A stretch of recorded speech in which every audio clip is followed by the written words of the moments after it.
আমাদেরকেও সাহায্য করেন ওর পদত্যাগের জন্য, তারপর আমরাও সাহায্য করতেছি, সমস্যা নেই। আমরা সকাল 11টার থেকে এখানে অবস্থান করতেছি, সায়েন্স ল্যাব করতেছি, সচিবালয় করতেছি।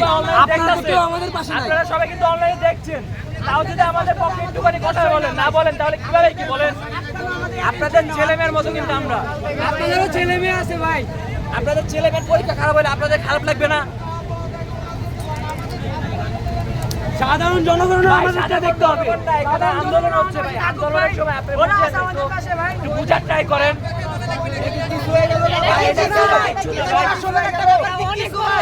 আমাদের দুর্বল করে এটা আমাদের সত্যি দুর্বল করবেন না আমাদের পুরো একটা জীবনের ব্যাপার, আপনি বলছেন কিছু একটা ব্যাপার।